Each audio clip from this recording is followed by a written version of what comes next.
Free shipping in continental U.S. only. See website for subscription offer details. Calling all partners. Losing weight is better together with Nutrisystem's new partner plan. It's so much easier when you do it together. You'll both get new premium meals with up to 30 grams of protein. They're big and filling and taste delicious. New skillet selections that go from pan to plate in minutes. And new restaurant faves that taste like your favorite restaurant meals, portioned at half the calories. Powered by the science of ProSync to help keep your blood sugar steady and you losing weight. Motivate each other, keep each other accountable, and reach your goals with Nutrisystem's partner plan. Just go to Nutrisystem.com/diet right now and get 50% off. You heard me right. Go to Nutrisystem.com/diet right now and get 50% off everything. Don't wait. This special offer will not last long. Just go to Nutrisystem.com/diet right now and get 50% off. Go to Nutrisystem.com/diet.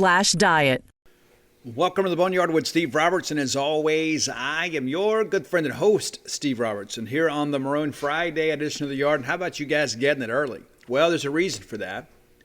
I spent Thursday at the Christmas Village in Tupelo, there at the Tupelo Furniture Market. I was there from 10:30-ish to 9 o'clock tonight.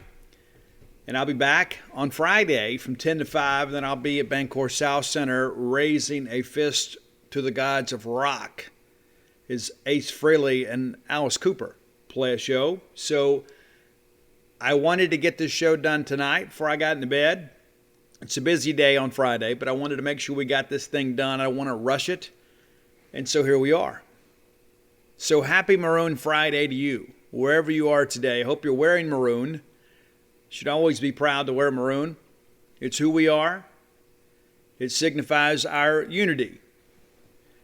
I'll be wearing maroon today too. That's a plan anyway. That's a plan. Got a chance to meet so many of you out in Tupelo on Thursday. A lot of excitement about the new book. Got an update for you on that as well. Don't have the actual release date. However, we're in pre-flight right now. Couple things left for them to do, and then it goes into production, and then we'll have it. So sooner rather than later, if you haven't done so, and I shared this with people tonight in Tupelo. If you want to guarantee it, you're going to get a copy of Dogpile before Christmas, you need to order to dogpilethebook.com. And several of you have. A lot of people tonight said, I'll just wait and get it, in December. Well, there's no guarantee. I'm just going to tell you this. Because of the supply chain issues and the fact that they're not going to be able to complete our full order until after Christmas, if you want to ensure that you get one of these books for Christmas, you need to pre-order through this website because there's a good chance that we'll sell out. The vendors will sell out before Christmas. Now, I know many of you have said, you know what, I'm going to get that for the Bulldog in my life or the Bulldogs in my life. And so I'm telling you, based on everything that I'm hearing, to ensure that you get a signed and or personalized copy of Dogpile, the book of our championship season, you need to pre-order. Now, of course, you can get one later. You can get one in the spring. You can come to a game day signing or something like that, and I'm happy to sign it for you. But if you want it under the Christmas tree, if you want Santa to bring it to the little munchkins in your life, you need to act today and pre-order that book. Dogpilethebook.com. And while you're there, you get a lot of these questions too. You can get everything else there too. You can get Flim Flam, Stark Villains, and Alpha Dogs. We sold several copies of Stark Villains and Alpha Dogs and sold some Flim Flam to some Ole Miss people. So I don't know if they really know what it says or what it's about, but here's what I do know is that their husbands are going to be all excited on Christmas morning and they're going to open up that package and it's going to be Merry Christmas from me. I'll be the Grinch and stole Christmas again. But I think deep down, they want to read it. They do. Especially since they're winning now, right? They want to go, let's just go back and read it now. If they're not so angry anymore. If you're looking for Blooms of Oleander, many of you are. Sold several copies of those over the weekend. You can find that through your local bookstore or Amazon.com, Booksamillion.com, BarnesandNoble.com. Some big news out of Starkville here in the last 24 hours. The illustrious president of Mississippi State University, Mark Keenum, has had his contract extended for 4 more years, out to 2025. Now in his 13th year, Dr. Mark Keenum has served this university with dignity and class. He has increased our endowment. He has increased our enrollment. I submit to you, best president of my lifetime at Mississippi State. Dr. Keenum, also a Bulldog. He wants Mississippi State to do well. It's not just a job for him. And to kind of prove that, too, here's some cool things about Dr. Keenum maybe you don't know. Number one, Dr. Keenum didn't ask for a raise. He deserves one, but he didn't get one. Didn't request one. And so here's what's going to happen with his new contract. He's going to be paid $400,000 a year from the state of Mississippi. In addition to that, there'll be $400,000 paid through the foundation. So that's going to be an annual salary, I guess, of $800,000, if the math works there, and I think it does. I was educated in South Mississippi, so don't hold that against me. But, despite the fact that Mark Keenum didn't ask for more money, they gave him more money. And here's what he's going to do. This is the thing that I think it says a lot about Dr. Mark Keenum. It again shows that Mississippi State is in great hands. So last week, as his contract was being considered by the IHL board, Dr. Keenum wanted to make sure that some things were known. And I quote, "If I fulfill the obligations set forth in the provision, it would be my request that the Foundation Board of Directors, after determining an appropriate amount, use a majority, if not all, of this incentive for scholarships. While I know any possible action on the retention incentive item is several years away, I wanted you all to know of my desire to make this investment in our students. I appreciate the fact the Board of Trustees wants to see the strong momentum we have at Mississippi State continue in the years to come. I also appreciate the confidence they have placed in me and look forward to continuing to work with them and all of our many stakeholders." That's outstanding. Now, of course, the Foundation Board of Directors are the ones that came up with the additional $400,000. So rather than pocket that money, rather than blow it at a casino, rather than get a bunch of tattoos, Dr. Keenum says, you know what? I don't need that scratch. Take that money and invest it in more scholarships for our students. Not our student athletes, our students. Now, that's one of the things that I think you can respect. Not only is the guy giving great leadership, he's giving back to Mississippi State. One of the things, too, when we got Dr. Mark Keenum, we also got Rhonda Keenum. So it was kind of like we got a power couple sitting there in the president's mansion on campus. And I don't know that there's anybody out there that can argue against the fact that Mississippi State is headed in a very positive direction.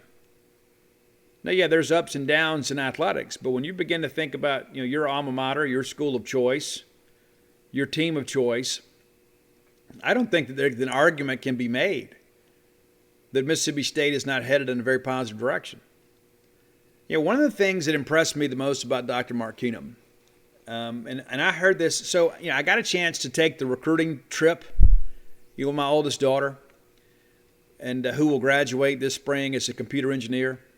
Very, very, very proud of her. Matter of fact, it's her birthday weekend. So if you know my daughter Audrey, please tweet her or text her and tell her happy birthday.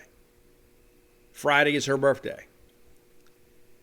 She came by and dropped off my granddog with me to take care of while she celebrates with her friends this weekend. But I digress. But I took that trip, got a chance to see some parts of Mississippi State that I was unfamiliar with. And then to be honest with you, at the time, Audrey was leaning towards going to Southern Miss. And a lot of that, too, is not necessarily an indictment on Mississippi State by any stretch of the imagination. But this is where Dad lives. Dad lives here, so it's like, hey, I want to kind of get out on my own and kind of be independent and have some freedom, and I respect it.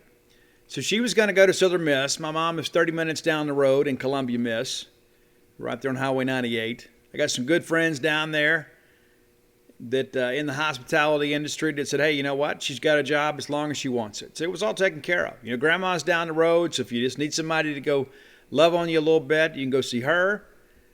You got a job lined up, got a full scholarship. And the Southern Miss people, I'll be honest with you, when we went to that visit down there, I was absolutely amazed. When we had a chance to go to the Honors College, like we're halfway through the regular tour, right? And they come up and said, hey, Audrey has another tour after this. So we go to the Honors College, and everybody in the Honors College was in the lobby waiting for her, and then they all clapped. Knew her by name. I was blown away.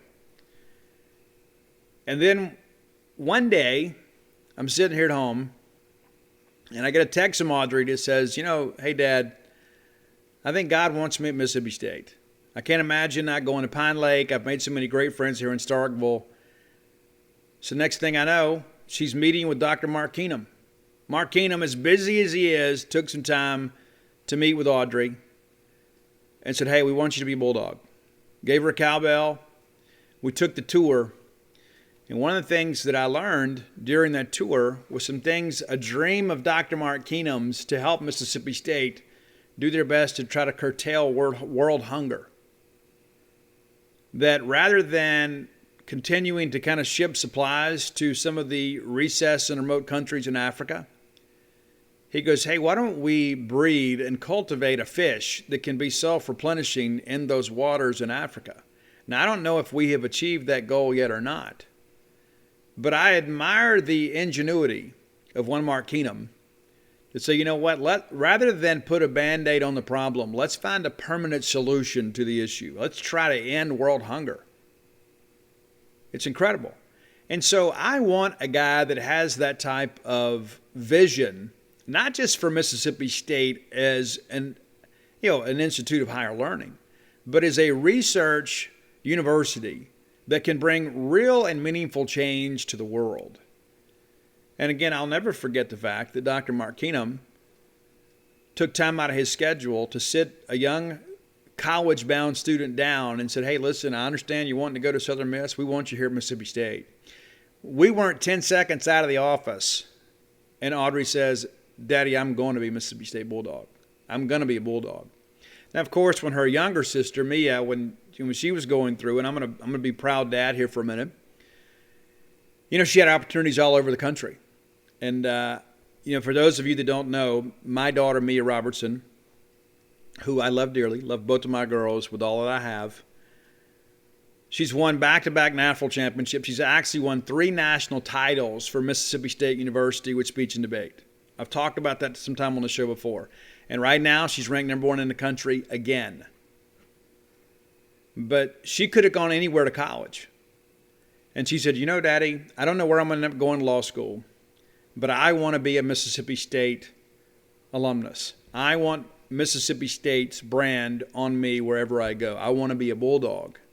And so there wasn't a lot of discussion to be made about all that. And she got recruitment letters from everywhere.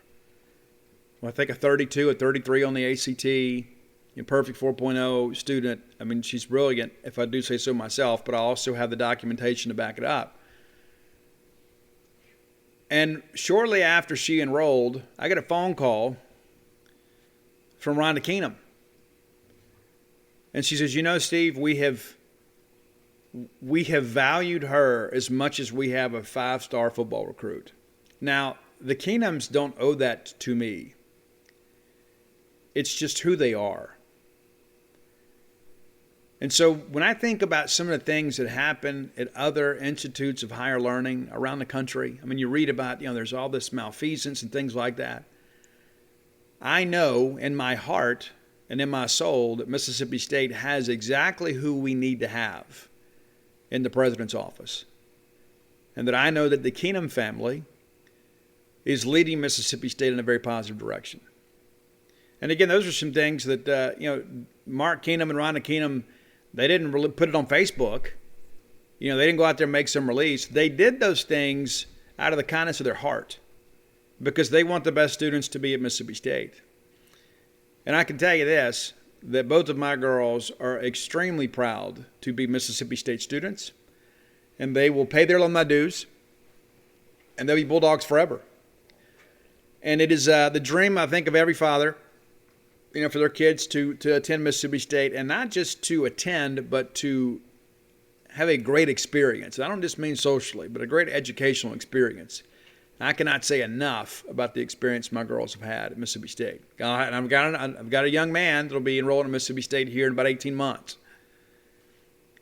And so I share these things with you, even though they're of a personal nature, not to shine any light on the fact that, my girls have done well at Mississippi State, but to show you that we have an administration that cares about all students.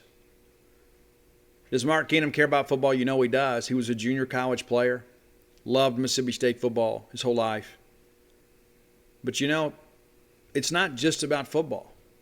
It's about everybody. And at the same time, too, this is one of the things, too, when Mia, got ready to enroll at Mississippi State, I had some people that said, I can't wait to see what Mississippi State does for her. And without a moment's hesitation, I said, you know what I'm excited to see? I'm excited to see what she does for Mississippi State. And so it has been an incredible experience, and it is one of the proudest moments of my life as a father to tell you that both of my girls have done exceptionally well at Mississippi State. And Audrey, of course, registered for her final semester of classes and called me crying on the phone because it's about to be over. It's about to be over. She's going to go into the workforce. And she will go into the workforce incredibly equipped and incredibly well-trained because of this great engineering department that we have at Mississippi State. And I think sometimes we take that for granted. We are a great people representing a great university in all facets. Let's take some time to thank our good friends at Bulldog Burger Company. I plan to be there once I get back from Nashville. I'll be headed to Nashville on Saturday. Of course, we'll spend the weekend there and watch the Titans and the Chiefs play. Excited about that, man, aren't you?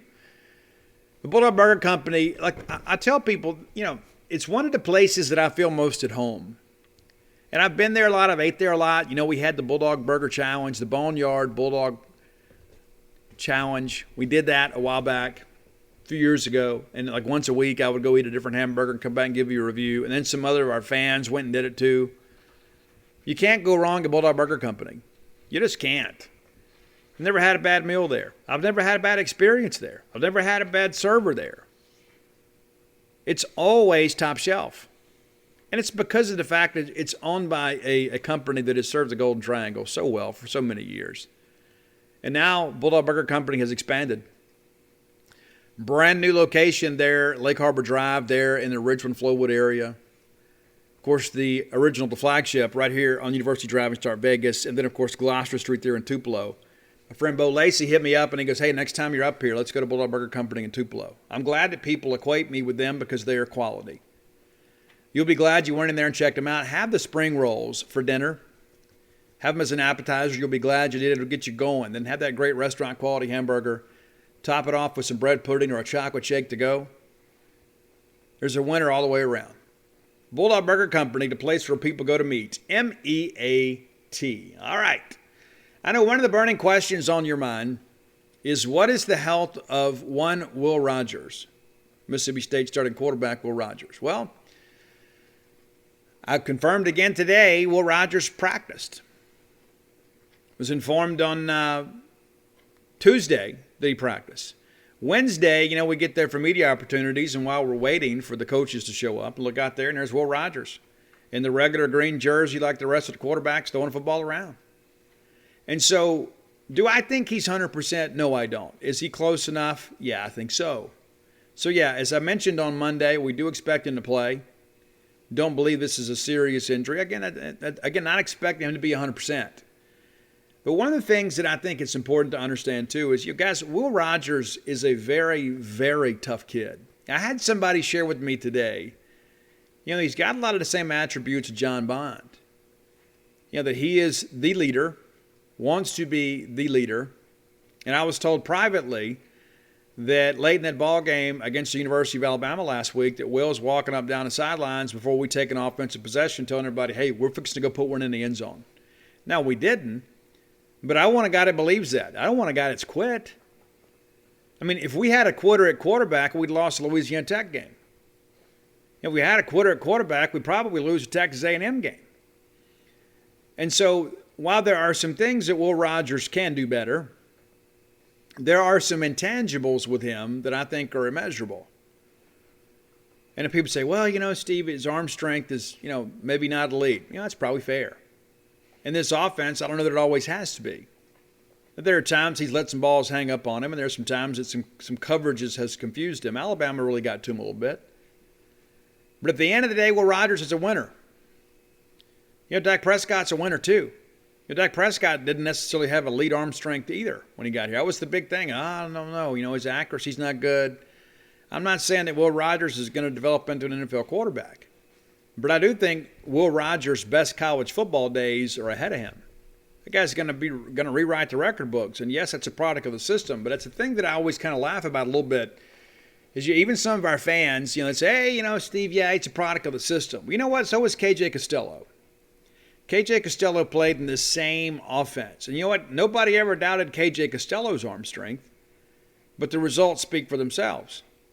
So if it's just a fact that he's a product of the system, why didn't KJ Costello continue to set records?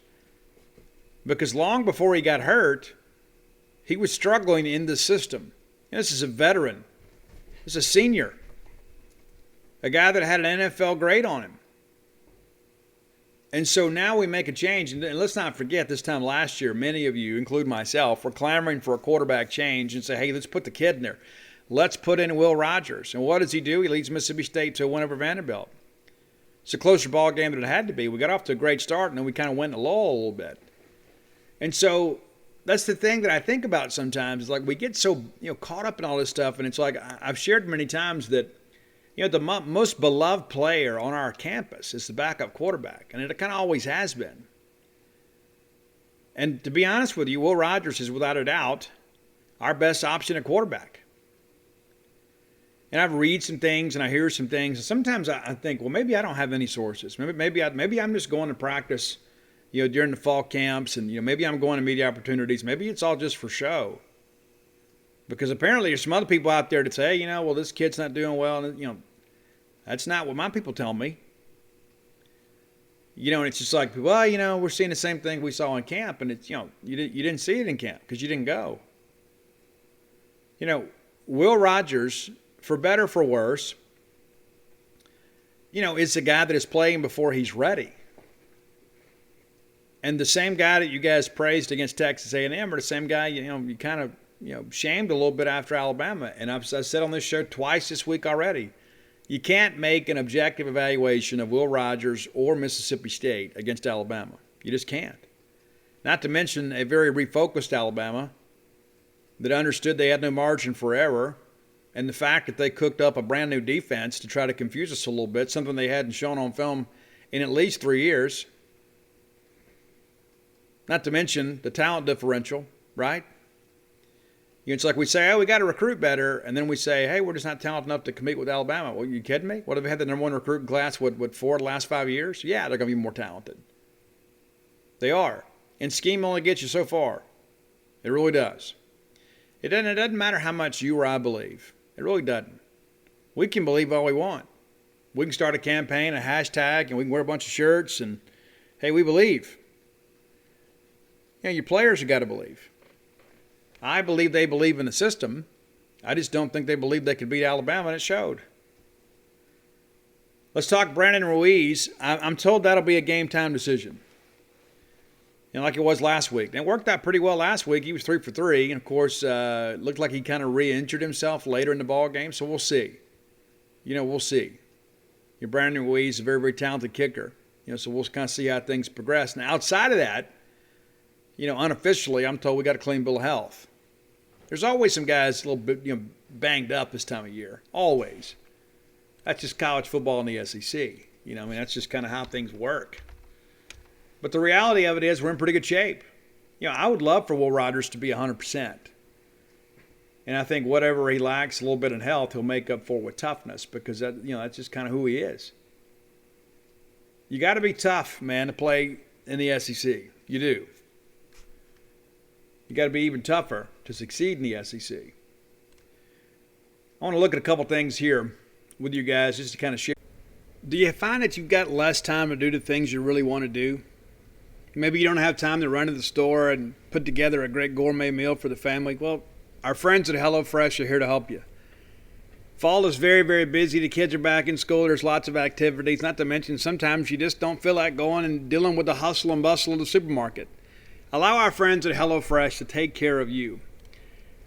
HelloFresh's family-friendly menu is a big win for back-to-school season with easy, delicious recipes for drama-free dinners. We all want more of that. They offer 50 menu and market items to choose from every single week. From vegetarian meals and calorie-smart choices to extra special gourmet options, there's something for everybody in the family. Recipes are designed and tested by professional chefs and nutritional experts to ensure deliciousness and simplicity. All right, so here's the deal. I have tried all of these, home delivery kits, and I'll be honest with you, HelloFresh is exactly what they mean. The name is not just some catchy marketing campaign. It is HelloFresh, delivered right to your door.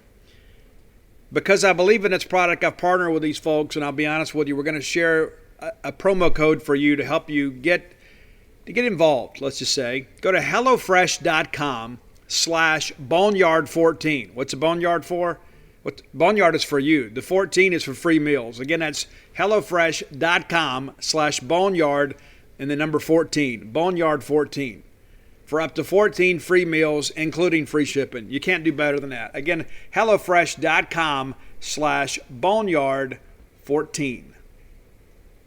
If you've got a passion for pumpkin, you've got to get to Dunkin' and pick these up. Our new Pumpkin Cream Cold Brew. Smooth, bold cold brew topped with velvety pumpkin cream cold foam. And our delicious pumpkin spice signature latte. Rich espresso topped with whipped cream, caramel drizzle, and cinnamon sugar. And our perfectly pumpkin donuts, munchkins treats, pumpkin muffins, and more. That's how we pumpkin at Dunkin'. Pick your pumpkin at Dunkin', like our new Pumpkin Cream Cold Brew, pumpkin spice signature latte, and our perfectly pumpkin treats. American runs on Dunkin'. Price and participation may vary. Limited time offer. Exclusions apply. Here's some things. Cumulative season statistics. Looking individually here, Jed Johnson is your leading rusher right now with 173 yards. Jaquavius Marks, 161. I just think Jaquavius is going to have a big ball game this weekend. Now, there was some news made earlier this week about J.J. Jernigan being at the top of the depth chart. Listen, guys, J.J. is still the third-team running back. The depth chart is for entertainment purposes only, and the reaction to some of this stuff is kind of comical. I mean, honestly, and this is no disrespect to J.J. Jernigan. It's a guy that's worked really hard and has earned everything that we've given him. I mean, he absolutely has. But Jed Johnson and Jaquavius Marks will continue to carry the load for you. It's not like there's been some big jump. It's not like we've got a secret weapon we've been holding back. And again, J.J. plays hard for us, so I'm in no way being critical of him. But nothing has changed at running back. Will Rogers has played 6 games with a quarterback rating of 138. He has thrown every pass Mississippi State has put into the air this year. 250 completions and 339 attempts, 5 picks. 3 of those came in the last ball game. Still completing 73.7% of his passes. That's down a little bit. There was some miscommunication last weekend. He and some of the receivers just couldn't get on the same wavelength. And I think some of that, too, is because of that fresh look that Alabama gave us. Kind of confused us. There's a lot of option routes involved in this, and the receiver sees one thing, quarterback saw another. The ball still's incomplete. Will's got 14 touchdowns, 2,162 yards, long of 43. Mekhi Polk continues to be your leading receiver, though he didn't have a big game against Alabama. 53 catches for the year, 489 yards, averaging 9.2 yards per catch, 4 touchdowns, 81 yards per game. Jaquavius Marks and Jed Johnson, second, third on the list. Austin Williams, 4th leading receiver, second among wide receivers, 26 grabs, 266 yards, 10.2 yards per catch. He is, steady Eddie is what they call him. Got the 1 touchdown. Still think he got shorted 1. Jaden Wiley is beginning to kind of get back on track and actually averaging a little bit more than Austin Williams. 1 less catch, same number of yards, averaging 10.6 and 4 touchdowns. And the fact that he's a little more involved in the game plan, I think, is great. Malik Heath, leading the regulars with 11.2 yards per catch. And that's just being big, physical, and strong and being able to break through some tackles. 22 grabs, 246 yards. I'd be honest with you, I'd be happy if we got it to him 8, 9, 10 times the ball game. I think he's a guy that can be a game breaker for us. I really do. Jameer Calvin, 16 grabs, 154 yards, had the 1 touchdown, opened the year. 40 yards. I need to get him more involved too. I don't care if it's on a push pass or a jet sweep or whatever, is the game-breaking speed that he has. I think we can make some things happen. Again, I'm not, second-guessing here. Tulu Griffin, needed to see him more involved as well. 13 grabs, 136 yards, 10.5 per reception. Christian Ford, a guy that's come on a little bit. Didn't think he had a good game against Alabama, but nobody did. Again, you can't really hold that against him, but he's a guy, too, that is in the rotation. We haven't seen Ra Thomas in a while. Early in the year, some people thought, I think he has the potential to grow into the starting next receiver. Not much from him here in recent weeks. Looking at the the defensive statistics here, which I think are always important. Jed Johnson leads your team, 47 total tackles. Matter of fact, I saw Jed Johnson's mom in Tupelo on Thursday. Nathaniel Watson running second with 42 and also has a couple of sacks to his credit and a pair of quarterback hurries. Fred Peters, your nickel safety, 40 tackles. And, he's a guy, too, he walked down in the box a lot of times, too, so he's out there in run support. But here's the thing, too, Fred, and I can say this because they're both Columbia High School Wildcats. We missed some big tackles against Alabama last week. We got to clean that up this week. Leads the team with 2 interceptions. Also got a pair of passes defended. Martin Emerson, very, very physical corner. It's amazing to me that Emerson and Forbes have the tackle numbers they do, but that's also a product of what offenses try to do. They try to run wide against us, and Martin and Emmanuel are getting up making good plays there. Emerson, 34 tackles, and Junior with 31. Saw him yesterday, too. A couple of picks for Forbes and 4 passes defended. Cam Young, a guy that I told you guys at the beginning of the year, he was one of the stars of camp up front. He has shown it. 25 total tackles, which leads all of the Mississippi State defensive linemen. Right there in the center making some plays. Got 1.5 tackles for loss. Pass breakup, a couple quarterback hurries. Guy's a future NFL guy, in my opinion. Aaron Brule has come on here as of late. 25 tackles, 3.5 for loss. Had a couple of chances to make some big plays and missed on those. And then other times he has. He got a big sack last week. Also a couple quarterback hurries. He's a guy, too, man, that, he's a converted safety. And so last year he's kind of learning on the fly. Jaylen Green quietly having a pretty good year for us. 22 tackles. I guess he's at nickel, excuse me. Who knows, man? They move these guys around so much. But 1.5 tackles for loss and then the 1 pick. That's the one in the end zone, you recall, against NC State on the halfback jump pass. Pretty bad deal there. Your leading tackler among the defensive ends is Randy Charlton. He got off to a good start. He's been kind of quiet here as of late. We need a big ball game from him on Saturday. Tyrus Wheat's a guy that I thought had a chance to have a really big year. His numbers are a little bit down right now. He was unblockable in fall camp. Just 18 tackles right now, 3 of those for loss. Got to get him more involved as well. Jaden Crumedy got off to a hot start. It's kind of been a little bit slower as of late. I think some of that's because Nathan Pickering has been picking up some reps. Matter of fact, Pick, 10 tackles, Crumedy 11. Early in the year, Crumedy was the most consistent guy in there, but just quite hadn't been the same. So we've kind of moved Crumedy around a little bit too. He's playing some weak side defensive end as well. Jack Harris and Sherman Timms got probably their most extensive action of the year last week against Alabama. Jack Harris with now 9 tackles, Sherman there with 7. So we're still figuring these things out. DeMonte Russell's a guy that we expected a little more from. He's got 3 tackles, but he was pretty active last week. We'll kind of see how things progress. But, I think it's important sometimes to take an inventory of where we are and kind of who's contributing because it changes week to week. Unless you're at linebacker, and then it's always Jed and Buki. And there were a lot of people within our fan base that had kind of given up on Jed Johnson. Said, he'll never play here. He'll be a career special teams guy. And I remember Aaron Brule telling us in fall camp, the most improved linebacker on the unit was Jed Johnson. And Jed's making Aaron Brule look awfully smart right now. Jed Johnson's always around the football. Jed Johnson's the guy, too, that understands what it means to put on the maroon and white. That's not to suggest other guys don't, but the fact that he has grown up cheering for this program, it means maybe a little more at times. So happy to see that. And so just wanted to give you guys kind of an evaluation of kind of where we are, take inventory of who's doing what and kind of how things are progressing. So that's kind of where we are. And so I mentioned on Wednesday when we did the preview for Vanderbilt, I expect Mississippi State to win this ball game.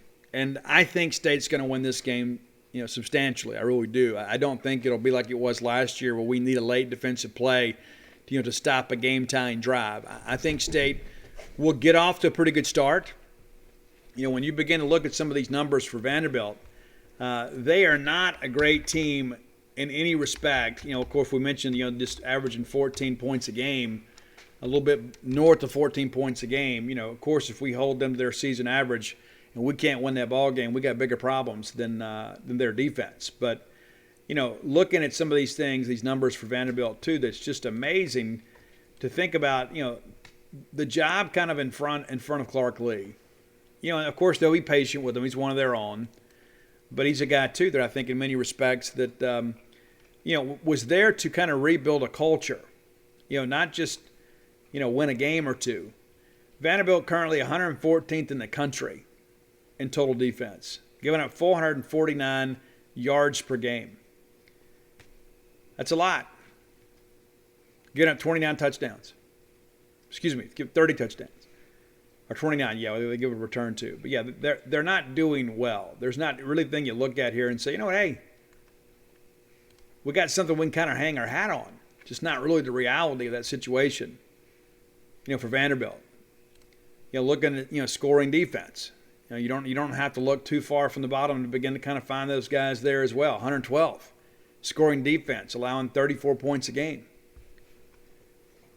We discussed on our preview that that they are kind of equally inept on both sides of defense, rushing and passing. But we don't run it a whole lot. But when you kind of look at the pass defense, it's 105th in the country. Now, to kind of put that in perspective, too, because I think, it would be one thing if you're playing a bunch of air raid teams or a bunch of teams that just kind of, the run and shoot or whatever, which that used to be really popular years ago. Everybody thought that was going to just kind of revolutionize the game, and eventually it ran out. But, when you look at their schedule this year, they have played behind substantially. I mean, you go back and look. I mean, Georgia and Florida, they win those games 62-42 to nothing. They weren't throwing the football late. They're running the football and salting the game away. And many of these games have been rather lopsided. Even Stanford, even though Stanford's a pretty balanced offense. And so the numbers are actually a little skewed favorably.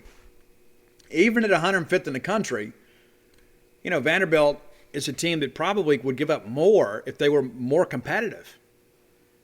And so late in ball games, when people are, got the Bandits in there and playing second and third teamers, they're running the football. They're not trying to run a score up. The game is decided. And so I think it's important to understand there are some plays to be made against Vanderbilt that shouldn't come as a big surprise. They have not been very competitive in teams that are more talented than them. Of course, they struggled to beat Colorado State, but that's a big road win for them. The biggest one, obviously, because it's the first one. They lose the FCS game to East Tennessee State to open the year, and people are like, "Oh my goodness, here we go again, Vandy." But they put a couple wins together. Colorado State 3-3 on the year, so that's a pretty good win. UConn 1-7 on the year, and if you recall, UConn's only win came against Yale, and that's a mid-major. That's a 21-15 win over Yale. It's pretty crazy to look at that. They even lost to a winless UMass team here a couple weeks ago. And so, Colorado State, you look at it and say, hey, that's not a bad win. Not a great win. But when you're Vanderbilt, anytime that you can beat a team that's still in contention for a bowl game, that's pretty good. Now, I think it's also important, too, we're going to get their best shot. Mike Wright's a quarterback. I'm sure they put in some wrinkles for him. He is a guy they do a lot of design quarterback runs with. And so as I asked Zach Arnett and Jeff Phelps, how does that change things? Well, it changed things a lot. Kenny Seals was kind of a statue back there. He is more of a traditional pocket passer. And so the fact that we get the benefit of watching the South Carolina game, because Mike Wright started that game last week, kind of gives you an idea of how they want to utilize him as a dual-threat quarterback. So it's not like we're just kind of coming in this thing blind. We reviewed those stats on Wednesday. But I think in the end, what you've got to do is kind of what Jeff Phelps said, is you got to kind of make the pocket collapse around him. If you come at him, with linebacker blitzes and bring front side pressure, the next thing you know, he's just going to tuck it and go. So you got to make sure you get him on the ground, which probably means pressure from the backside and also to kind of some pocket awareness on the defensive side, is that you have to kind of keep him in the pocket and make him distribute the football, completing about 50% of his passes. And so, again, I think State wins the game handily. I think the line is still around 21. I could see a 31-10 type ball game. I think State wins this game 3 scores or more. If we go over there and don't play well, we're going to let them hang around a little bit. I just don't know if they have the offensive acumen to really make us pay. So if we can avoid the non-offensive touchdown, if we can avoid the scoop and score, the pick six or punt return, I think State's going to win this game. I think they're going to win it handily, and I think we're all going to feel a whole lot better about life on Monday, just because we're going to be 4-3, and we're going to kind of cleanse the palate a little bit too. And granted, it's not a good Vanderbilt team, but a win is a win. And when you're battling for bowl eligibility, as Mississippi State is, this is one of those games, along with Tennessee State, that everybody says, you know what, those are two we've got. We got to pick up one somewhere else. So let's go take care of business on Saturday. Next segment of the show is Top 10 List, brought to you by closewithblair.com. That's close, C-L-O-S-E, closewithblair.com. If you're looking to refinance your mortgage or looking to perhaps get into a mortgage, maybe you're looking to buy a home for the first time, Blair Chandler is the way to go. Blair Chandler, a longtime friend of mine, a friend of the show, friend of Mississippi State. I believe in doing business with Bulldogs whenever I can. Blair Chandler is definitely that. Season ticket holder in multiple sports, has a place here in Starkville. Kind of a ball game retreat for he and his family. And here's the thing, too. I don't want you to do business with Blair just because he's a Bulldog. I want you to do business with him because he's a Bulldog that gets things done. In the top 1% close ratio in the country. Not just in the state, not just for his company. 1% in the country. Works for Fairway Mortgage, not a fly-by-night subprime lender. We're in the top 5 mortgage companies in America. And here's the thing, too. Blair tells me this is the time to refi. Rates are down, and in this economy, you never know what that's going to mean. You never know what's going to happen. Who knew that we'd be in the economic situation we're in right now 6 months ago? And so rather than wait till it's too late, go ahead and make a move today. Go to closewithblair.com. And if you're a Boneyard listener, if you mention to Blair that you heard about Blair on the show, and many of you did, and even if you didn't, even if you heard about Blair earlier and you just hadn't utilized his services yet, mention it anyway, because if you tell him that you're a Boneyard listener and say, hey, I'm one of the cool kids, Blair, like you, I listen to the Boneyard, he's going to pay for your appraisal. A lot of fees, a lot of expenses that go along with conducting the closing of a mortgage. It's about a $500 to $600 value. So text, call today, approach him in any way possible, email him, and let him know you're a Boneyard listener, and he's going to give you the Ken Folks discount by paying for that appraisal. Blair's phone number, 601-500-2344. Again, 601-500-2344. That's his number. That's on his pocket right now. And so you hit him up, and he will respond. You've got the insider tip here. Again, that's closewithblair.com. Told you guys earlier in the week that it was Roy's pick today. Roy has been on me, forever and a day about his favorite band, and I believe he's seen them like 20 times. I haven't seen anybody live 20 times. I haven't. I'm just going to tell you the truth of it. I've seen a bunch of bands. I've seen Shinedown, I guess, 9 times. Seen Motley a ton of times. But Roy is a big Avett Brothers guy. And maybe I'm pronouncing that wrong. Avett Brothers. He loves them. And so he has been on me about doing the list. And so this is Roy's day. And so I'm going to read you what Roy said about each of these songs because he is the expert. He has loaned me a DVD, and he has shared some songs with me. They actually did a song with Chris Cornell, and he knows that I'm a big Chris Cornell guy. So here you go. Number 10, Head Full of Doubt, Road Full of Promise. What a great title. This is a song that started it for Roy. I'm not an award show guy, he says, but if it's music related and I scroll past it, I'll watch. The 2011 Grammys were on in a collaboration performance by Bob Dylan, the Mumford & Sons, and a band called the Avett Brothers. This was the song they sang. I was blown away by the Avetts and immediately downloaded the rest of their most recent album. The rest is history. You've probably heard this song on a TV commercial. So there you go, number 10. Number 9, No Hard Feelings. This is a song that Tab ends most of their shows, the Avett Brothers, most of their shows with the past several years. It's a very deep song about life and death. I used it at my father's funeral when I created a slideshow. I imagine it'll be played at my funeral as well. It's not a depressing song. It's about appreciating what's important in life. And we could all use that, right? So thanks, Roy. Number 8, Ain't No Man, probably one of their most recognizable songs. It is a fun and upbeat song. Number 7, I and Love and You, another popular song. This is the song that got them into the mainstream and finally on the radio. Number 6, Vanity. The great Chris Cornell is a special guest on this song. This is one of the ones that he sent me.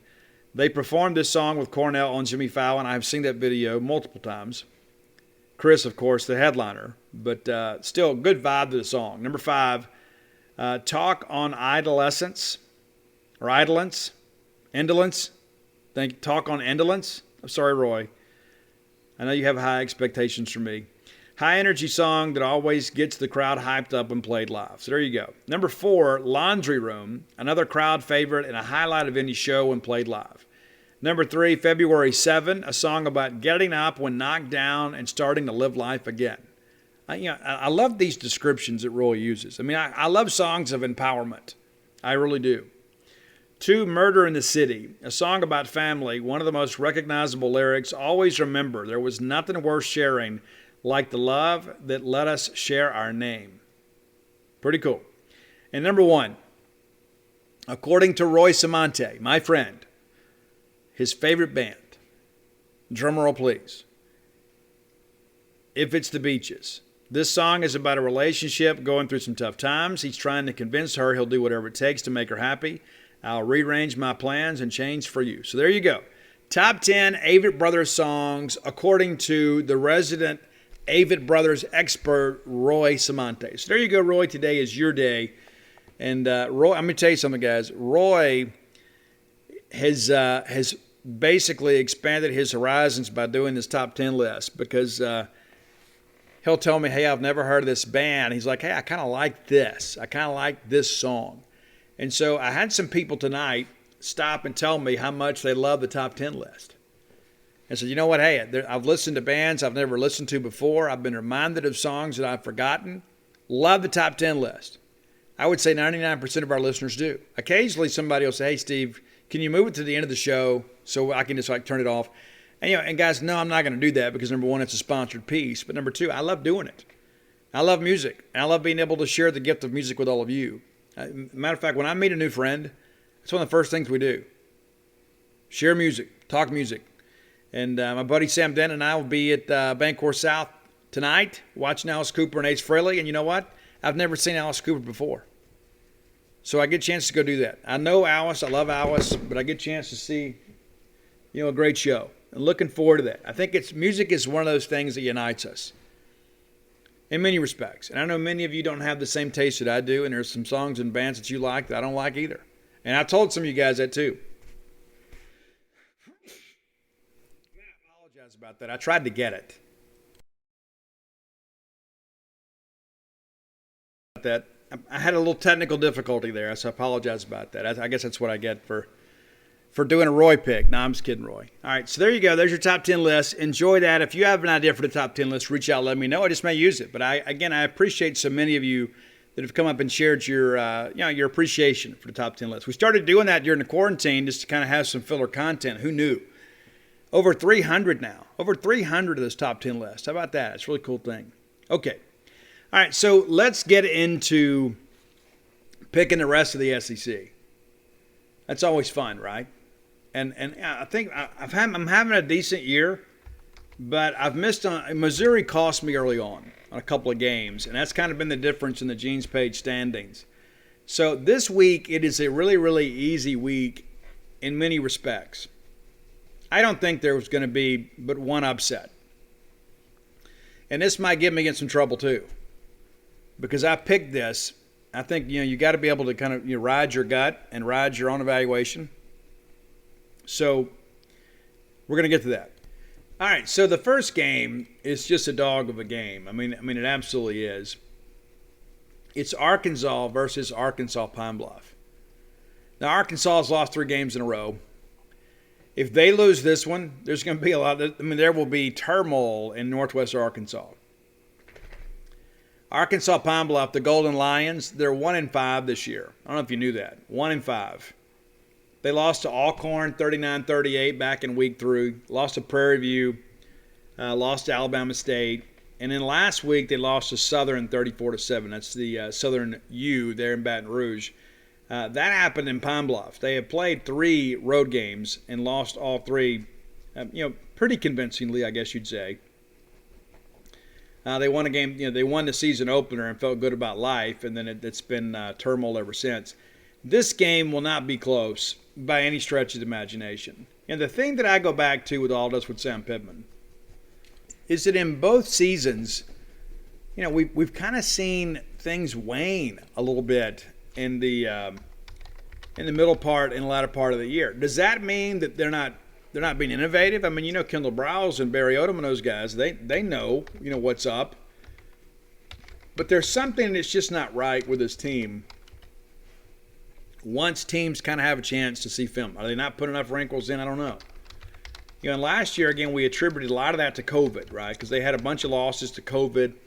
Even Sam Pittman, he sat out a game, during quarantine, that sort of stuff. And so, looking back at that 2020 schedule, they open up and they play Georgia really close. And then Georgia puts it on them late. Then they beat us at our place, and I'm still mad about that. I know you guys are as well. And as bad as that game stunk, it was all on us. We drove down the field and threw picks and couldn't finish drives. We had, of course, the pick 6, proved to be the difference in the ball game.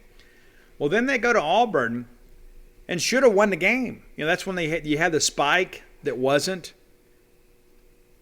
But then they beat Ole Miss, and you think, hey, for 4 weeks, these guys have played pretty well. Yeah, Georgia got after them. But at least Arkansas showed up to fight and just didn't have the talent to pull that thing off. But once we get through that deal, once we get through that 4-week stretch, we get through the bye week, they get beat pretty good at A&M. They beat a struggling Tennessee team in Fayetteville. And then they lose out. Florida beats them 63-35. They lose in Fayetteville to LSU 27-24, and that's a bad LSU team. Remember, they finished 5-5 last year.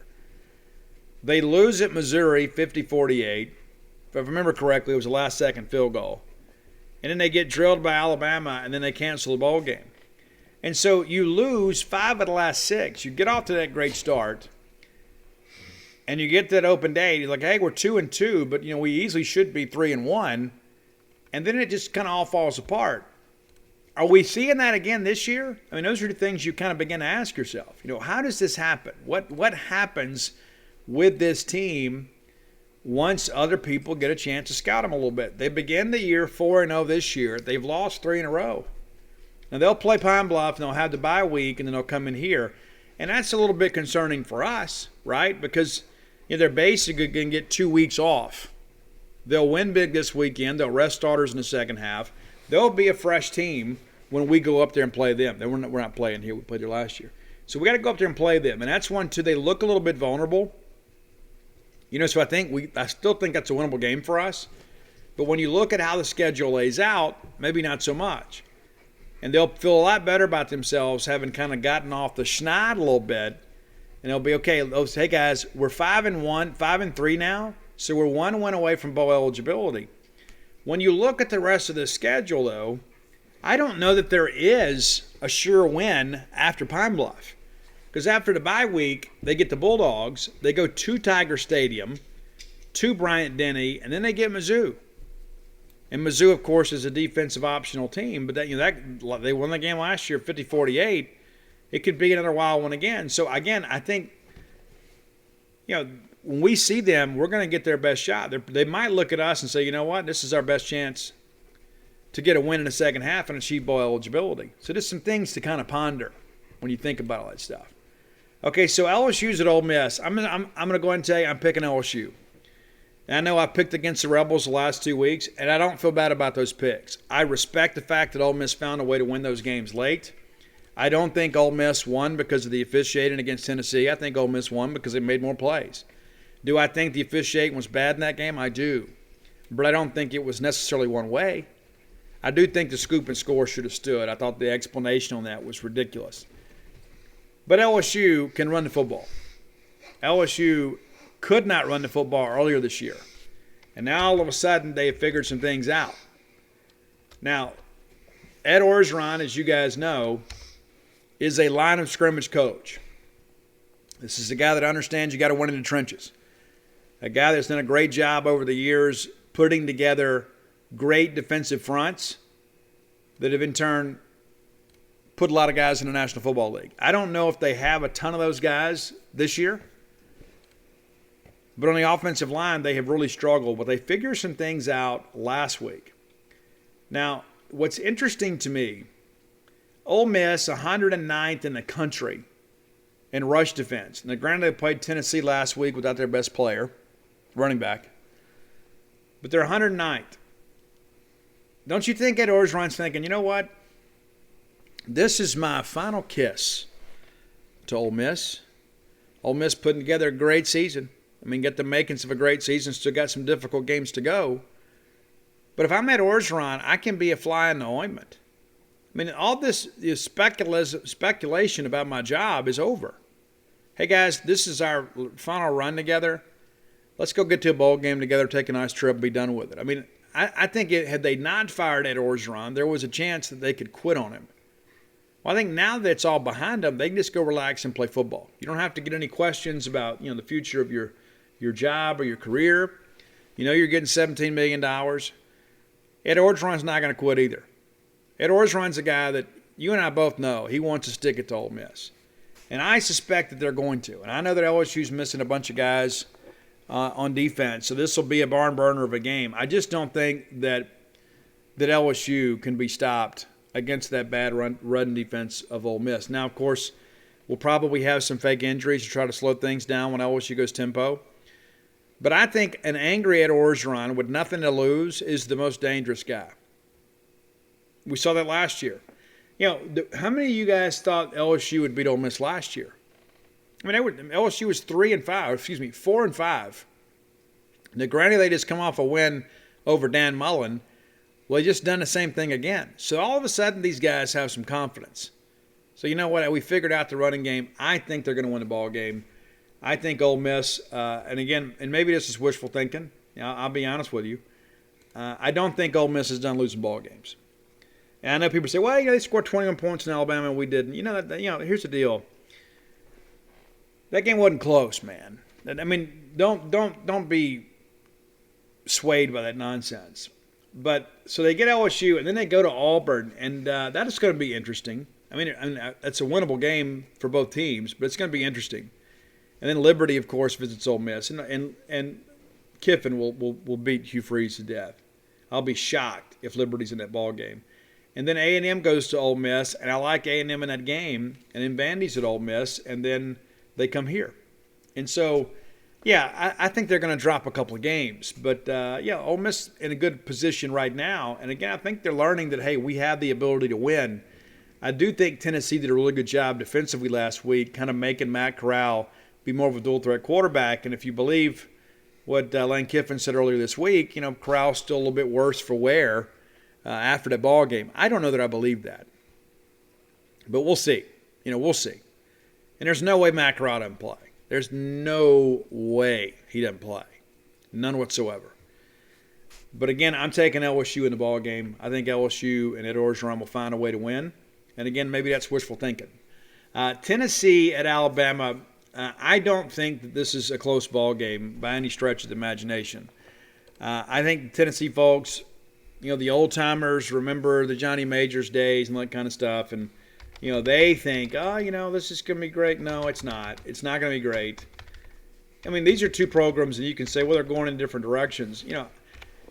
Tennessee is not slowed up on the recruiting trail despite the fact that they're under NCAA probation investigation, But the reality of it is that there is a huge talent differential between these two teams. Alabama has won 14 in a row. 14 in a row in this rivalry. And I don't even know if we can call it a rivalry anymore because these games have not been close. I mean, the last time that this game was competitive was 2015. Truly competitive. And that was a 1914 win by Alabama in Tuscaloosa.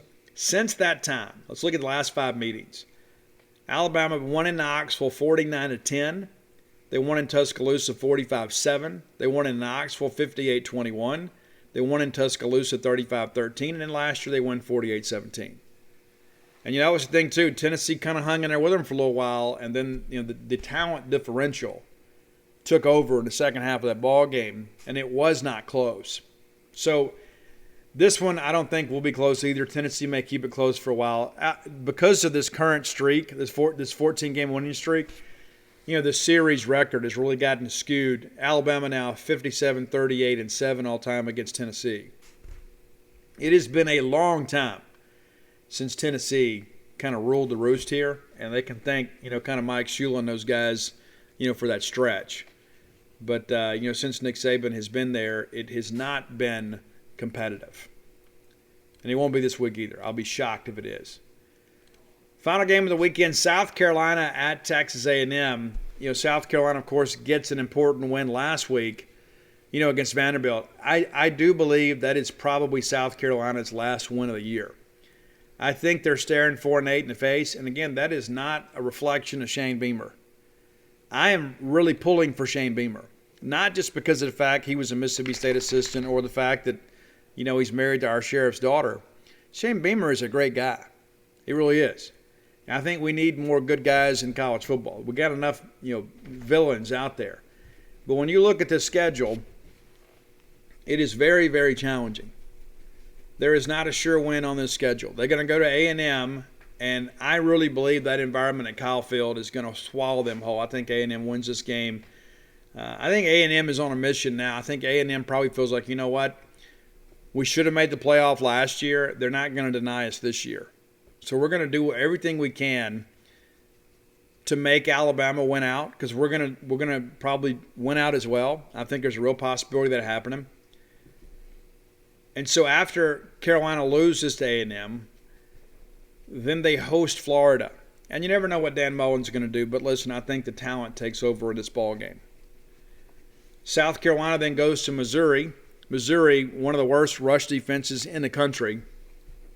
So I think South Carolina might be able to keep this thing close for a while. And that's probably the best chance that they have for a win. And then Auburn will visit Williams-Brice Stadium, and then Clemson. Now, Clemson hadn't had a great year either. They've been really bad offensively. But when you look at the rest of the schedule, could you see South Carolina favored in any of these games? I don't think you can. I think if you're looking at this and being objective, Clemson's now 4-2 and have won 2 in a row. And, of course, they've had, they have been offensively challenged all year long. Looking at this Clemson thing is ridiculous. 3 points in the first game. They blow out South Carolina State. But against Power 5 competition, they've absolutely struggled. 14 points against Georgia Tech.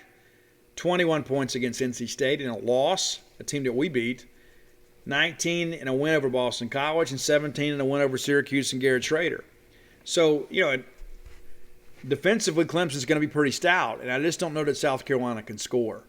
But I think if they continue to be anemic offensively, that could be a bit of a ball game, but I just think in the end Clemson. So if I had to call it today, I'm going to say that Carolina's going to lose out. How do you argue against that? I don't know that you can. I think everybody looks at that and kind of figures this thing, Shane is in year one, and many of these teams, are kind of fighting through some things as well, but they're just more talented. And so I like A&M to win this game. And, we talk a little bit about A&M and their schedule. I think they're going to run some interference for us because I think they're going to beat some other teams that we're in contention in bowl games for. We just got to kind of take care of our own business. But outside of this one, I think there's not a real road game that I look at here and I say, that's a definite loss. I think they win everything at home. I think the Auburn game next weekend, in 2 weeks, Auburn at A&M, that could be a really interesting game. It really could be. Bo Nix, I don't think gets enough credit for his mobility. And, of course, his ball placement at times is really, really erratic. And A&M is really good on defense. So I like A&M in that one. And then, of course, A&M goes to Ole Miss. And, again, Ole Miss is going to have to figure out a way to stop that leaky run defense because I think Isaiah Spiller will run all over them. And A&M just needs to get enough stops to win that game. And then Prairie View at A&M, and then they go to LSU. I would submit to you right now just based on what we've seen, A&M will be favored in probably every game the rest of the way, unless it's maybe at Oxford against Ole Miss. And that'll be interesting too. I just don't think it's a good matchup for the Rebels.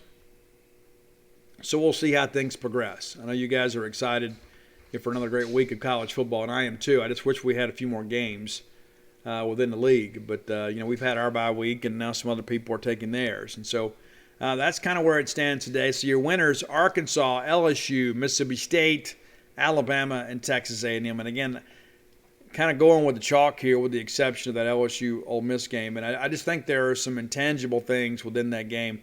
Tyron Davis-Price ran for a school record last week against Florida. And obviously, Florida doesn't have the dudes on defense they used to have, but they got more than what Ole Miss has. I think that's important to kind of consider too. All right, final segment of the show brought to you by Portico. I've shared with you guys before, if I was moving to Starkville now or moving within our wonderful city, I would move to Portico. Very easy to find right off of 82 on 12. You take that third verse right, takes you to Portico.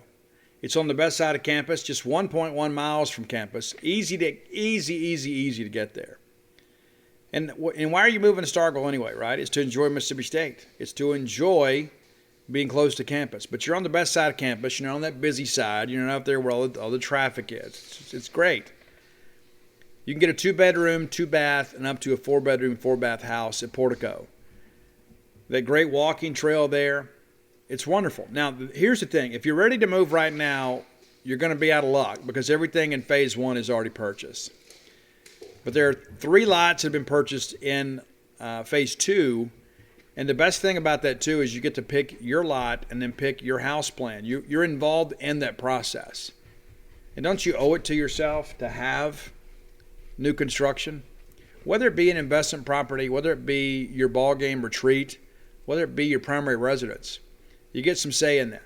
And you're dealing with people that are invested in Mississippi State, that are invested in Starkville. One of the great guys on that residential development group is Brooks Bryan. Longtime friend of mine, a friend of yours, man. A diamond dog that robbed a home run against the University of Washington to send us to Omaha. The picture's out there online if you want to go see it. And I understand, according to his lovely wife, it's framed in their living room. It's like poster size, like they've made a mural on the wall. And who wouldn't? One of the biggest catches in Bulldog baseball history. So give Brooks a call, and he'll fill you in on the details and kind of get you going. I think many of you, many people say, well, Steve, I'm not ready to do it today. Hey, go ahead and get some information and kind of be prepared for when you are ready to make the move. And you better make it sooner rather than later because just like Phase 1, Phase 2 is going to sell out. There's no question about it. Brooks' phone number, 601-416-8075. Again, 601-416-8075. And you know what? If you're looking for a home within the greater Starkville area and your real estate agent hasn't mentioned Portico to you, you might want to suggest it to them. You might want to suggest it to them. It's so new and so fresh. I think some people may think, well, we're just going to go out here and go look at South Montgomery. Listen, there's a lot of great neighborhoods and a lot of houses out there. I wouldn't want to have to fight that traffic. I fled Baton Rouge to avoid traffic, and I don't want to find any in Starkville either. So Portico, very, very easy access. As I mentioned, to get to 25 and 82. So, you don't have to go out there and fight that traffic on 12 to get to Walmart. There's a neighborhood market kind of conveniently located there for you. So here we go. Portico. Make it your next move. All right, and so I wanted to go back. We've talked about some crazy games and that sort of stuff, and we've kind of centered around Vanderbilt this week. One of the better games for Mississippi State, one of the better wins in this series for Mississippi State actually happened back in 2008. That's right, during the Sylvester Croom years. One of Sylvester Croom's only top 15 wins. You're thinking, Steve, really? Yeah, Vanderbilt was ranked 13th in the country when they came in. They were 5-0. And ranked 13th in the country, and just really felt like, hey, this is probably our year. We're going to go do some great things this year with Vanderbilt football. And they came in here and, had a good team. I think everybody felt like that we were in some trouble. If I remember correctly, I actually picked us to win this ball game. They began the year with the 5-0 record, and then once we beat them, they kind of, hit the schneid a little bit there. And next thing you know, it's a 5-4 deal. They beat Kentucky. and then lose a couple more and win their bowl game, but finish the year 7-6. Music City Bowl champions. They got to stay home and beat Boston College at their place. But Bobby Johnson did a really good job. And so that number 13 ranking was the first time that Vanderbilt had been in the AP poll since 1984. 1984. And it's like you go back and look at these earlier ball games. You know, they beat Miami of Ohio at their place. They beat North Carolina, who was ranked 24th. They beat Rice, and then they beat Ole Miss, which, you know, that again, that's the rivalry. And then the big win for them was they beat number 13 Auburn in Nashville 14-13. And that's what kind of got people excited. And they moved up from 19-13, so they get ready to play us. And a lot of people are like, hey, well, you know, they'll go in there and kill Mississippi State. And it was not a great year for us. It wasn't. We go 4-8. That's the last year of Sylvester Croom. But at this point in the season, we were really, really, really struggling. We lost Louisiana Tech. We beat Southeastern, and then we had the memorable 3-2 ball game with Auburn. We lose at Georgia Tech. We lose out at LSU. So we had lost 3 in a row and really not shown much life on offense. Tyson Lee did some things in relief at LSU that kind of, people say, well, maybe we've kind of figured some things out, with Tyson Lee at quarterback. And then what does Tyson do? But he comes out and leads us to a top 15 win. So let's kind of get through that. We actually got down in that ball game and found a way to get back in it. Scored 14 points there in the second half to take the lead. And even in that ball game, and one of the things I remember too is that we never really felt out of it. It never looked like Vanderbilt was better than us. And Chris Nixon was a really, really good player, for sure. Really, really good player. And so, yeah, I guess, it's one of those crazy things, too, that Vandy had some athletes despite the fact they hadn't had a lot of recent success. And this was a team which all came together. They had some veteran guys and some leadership. But 7-3 at halftime. And so you think we're just kind of one play away here. We're just kind of ready to go. And what's interesting, too, is, we had that 3-2 ball game. Guys, this game was 3-0 with about 2 minutes to go in the first half. And then Vanderbilt punched in and took the lead. But in the second half, State kind of figured some things out. Tyson Lee with a big game. Found Brandon Henderson for a touchdown for 4 yards out to give State a 10-7 lead. Damon Glanton, you may remember we had some really good safeties on that team. Derek Pegues, Damon Glanton, Keith Fitzhugh. We had some guys that could really, really play. And Damon Glanton came up with a really big pick in the fourth quarter that set us up inside the red zone. And then Christian Ducre scores, and it is a 17-7 ball game. You feel like, okay, we're in good shape. We're up 2 scores here in the fourth. Late in the ball game, they bring in Mackenzie Adams, who was kind of the guy that kind of fueled the comeback against Auburn. And lo and behold, Adams kind of catches fire against us too. Put together a good scoring drive, and they scored. Jeff Jennings scores to make it 17-14 with just over 8 minutes to go in the ball game. Now, we couldn't do anything with it, and we ended up having to punt. And then one of the smallest Bulldogs of the era made the biggest play of his Mississippi State career. He didn't finish his career here, but he was a little linebacker named Carlin Brown from Lincoln High School down in Tallahassee, Florida, kind of a hotbed for recruiting. And Ellis Johnson was the guy that basically signed one guy a year. And so back-to-back years, he signed one kid, and both of them from Lincoln High School. Carlin Brown, an undersized linebacker. He was actually mentioned in Bruce Feldman's book, Mead Market, as he detailed at Orgeron and that season up at Ole Miss, that Ole Miss offered Carlin Brown. Of course, they denied it later, but Bruce Feldman, of course, refuted those claims with his book.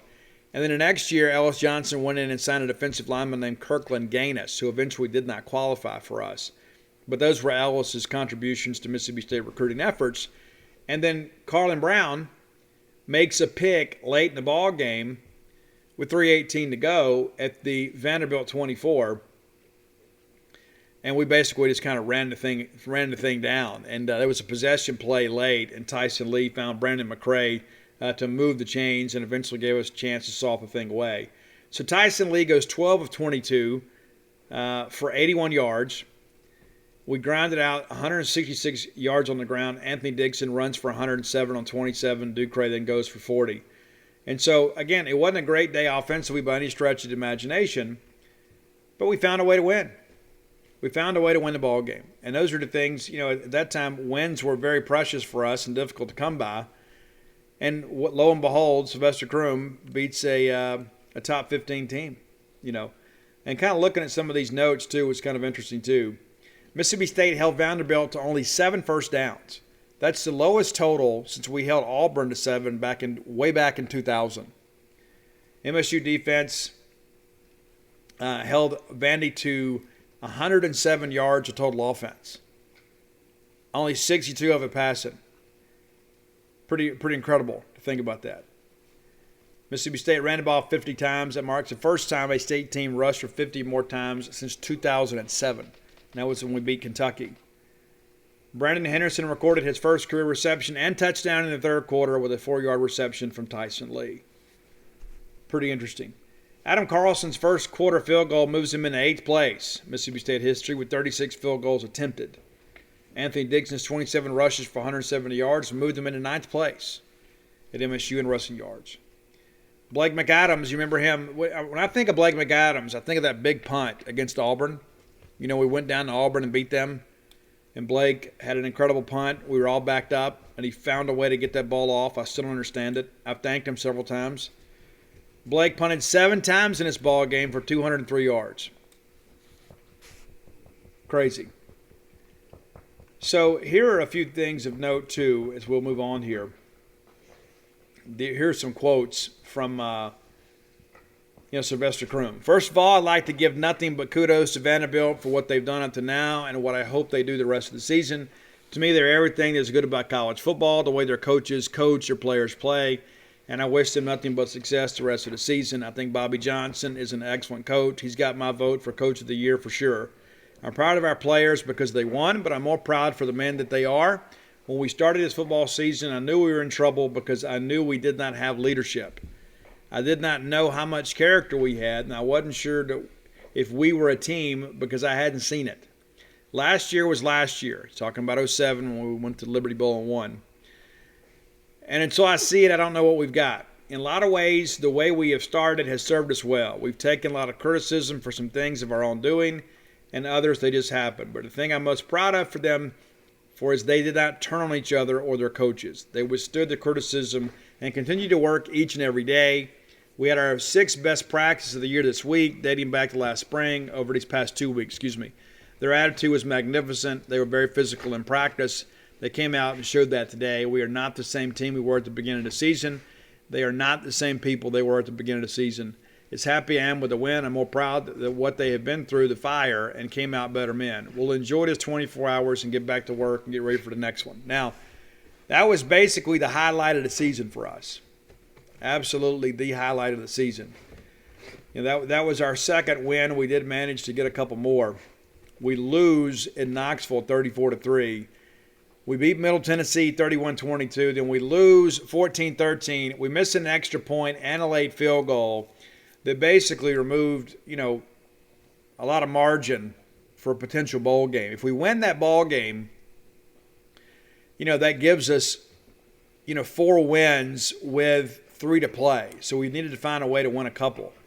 We lose that ball game. Then we lose at Alabama 32-7. We find a way to win on Senior Day against Arkansas to give us our 4th win, which would have been win number 5. And then we had that dreadful day, that Friday after Thanksgiving, where Ole Miss beats us 45-0. And I'll be honest with you, that is the only game in my life, Mississippi State game, that I have left early. I was sitting in the stands, and I wasn't going to sit there and watch those guys celebrate. It was a miserable day. Jevin Sneed, Mike Wallace absolutely carved us up. You remember Brandon McCray had that horrific injury. I think the only highlight of the day for me is we put Chris Relf in the ball game late, and he ran over Jamarcus Sanford and just kind of stood up and looked at him. as if to say, you know what, I don't care what the score is, you ain't punking me out.